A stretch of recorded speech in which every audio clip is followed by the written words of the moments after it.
Hello বন্ধুরা, আমরা জানি যে হ্যামস্টার কম্ব্যাট আমাদের কিছু স্বপ্ন দেখিয়েছে, কিন্তু প্রশ্ন হলো এগুলি সত্যি পূরণ হবে কি না, নাকি আমাদের সাথে স্ক্যাম করবে। যদি আপনি হ্যামস্টার কম্ব্যাটে পরিশ্রম করে থাকেন তাহলে নিশ্চিতভাবে রিওয়ার্ড পাবেন। যারা প্রতিদিন হ্যামস্টার কম্ব্যাটে অ্যাক্টিভ থাকেন তারা হয়তো কিছুই করছেন না, কিন্তু তাদের নিয়মিত অ্যাক্টিভ থাকার জন্য রিওয়ার্ডস পাবেন। সম্প্রতি হ্যামস্টার কম্ব্যাটে দুটি নতুন গেম যোগ করা হয়েছে, যেগুলো হলো টোয়ার্ক রেস এবং মার্চ অ্যাওয়ে। এর আগে 4টি গেম ছিল এবং এখন আরও 2টি যোগ করা হয়েছে। এর উদ্দেশ্য কি আসুন আমি আপনাকে বুঝিয়ে দিচ্ছি। হ্যামস্টার কম্ব্যাটের গেমগুলো বিরক্তিকর আমাদের জন্য হতে পারে, কারণ আমাদের ফোনে শুধু গেমস দেখা যাচ্ছে। আপনি যদি কারো সামনে আপনার ফোনে খোলেন এবং গেমগুলি দেখান তাহলে হয়তো ভাববে যে আপনি এখনও বাচ্চাদের মতো কাজ করছেন। তবে হ্যামস্টার কম্ব্যাটের উদ্দেশ্য হলো আমাদের গেমগুলির প্রতি অভ্যস্ত করা।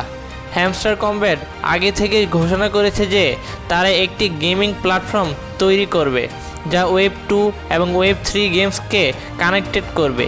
এয়ারড্রপ শুরু হলে ট্যাপ টু মাইন্ড সিস্টেম বন্ধ হয়ে যাবে। সেক্ষেত্রে ব্যবহারকারীরা কেন এই প্ল্যাটফর্ম আসবে? এজন্য হ্যামস্টার কম্ব্যাট আমাদের গেমগুলিতে অভ্যস্ত করছে যাতে ভবিষ্যতে প্ল্যাটফর্মে আসতে আগ্রহী হই।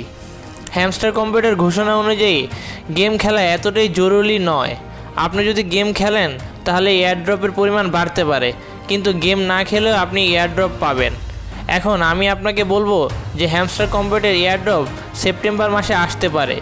জুলাই মাসের টোকেন জেনারেশন ইভেন্টের তারিখ পরিবর্তন হয়েছে, এখনও সঠিক তারিখ জানা যায়নি। তবে কিছু সংকেত পাওয়া গেছে যে সেপ্টেম্বর মাসের শেষের দিকে এয়ারড্রপ হতে পারে। এই প্ল্যাটফর্মের মাধ্যমে আপনি গেম খেলবেন এবং কিছু টাস্ক সম্পূর্ণ করবেন, তারপর আপনি টোকেন জেনারেশনের ইভেন্ট দেখতে পাবেন। সুতরাং একটু অপেক্ষা করুন এবং গেমিং প্ল্যাটফর্ম চালু হওয়ার পর অন্তত 15 দিন অপেক্ষা করুন, এরপর এয়ারড্রপের ঘোষণা হবে। আমি আশা করি আপনি সেপ্টেম্বরের শেষের দিকে এয়ারড্রপ পাবেন। আগামী ভিডিওতে আবার দেখা হবে। ধন্যবাদ।